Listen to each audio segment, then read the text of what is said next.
este cuadro se ilustra la primera ocasión en la que en público, por esto ya venía ocurriendo, es decir, que el poder eclesiástico dominaba al poder civil, venía ocurriendo en estos tiempos, claro.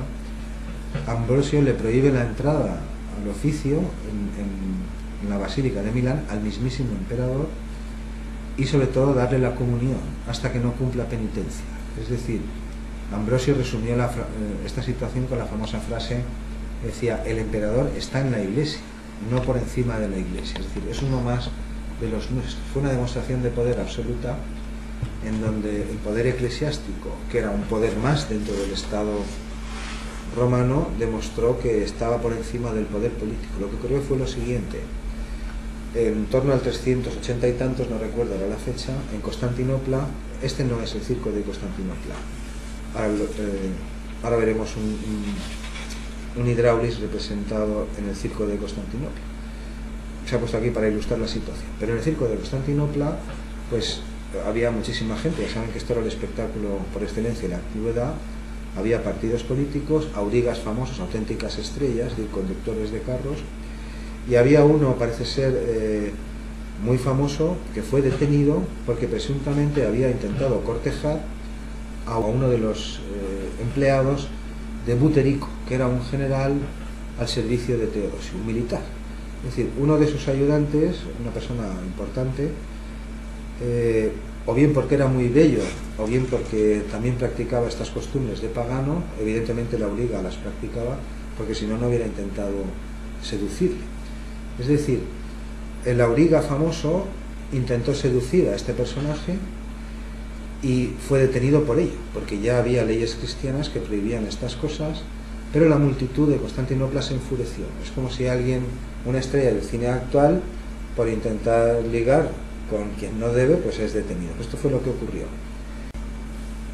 A consecuencia de esta detención, hubo revueltas por las calles. El pueblo de Constantinopla se sublevó porque habían detenido a uno de los jinetes más famosos, del espectáculo más famoso durante toda la antigüedad, y en las revueltas y en la represión subsiguiente que siguieron por las calles, al final el mismísimo Buterico, el militar godo responsable de la policía, del ejército en ese momento, fue muerto también.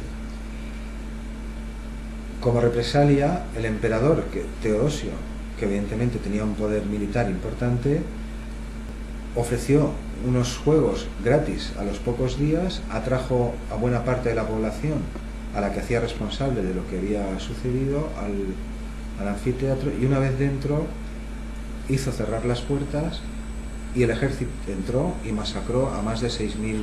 Esta matanza feroz se conoce como la masacre de Tesalónica, pero fue una orden que dio Teodosio. Es decir, parece ser que después de dar la orden intentó dar marcha atrás. Es decir, se arrepintió de la que había organizado el propio Teodosio, en represalia, pues porque habían matado a uno de sus jefes militares en la ciudad.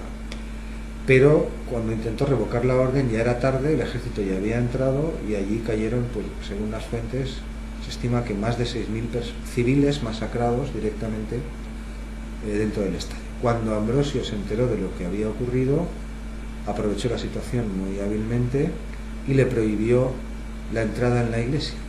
Y de hecho no le dio la comunión hasta que no expiase por sus pecados. Bueno, acabó obligando a que el emperador le pidiese perdón, se arrodilló ante él en sede eclesiástica, y no al revés, como venía ocurriendo hasta ese momento, que el poder eclesiástico se arrodillaba ante el poder del emperador.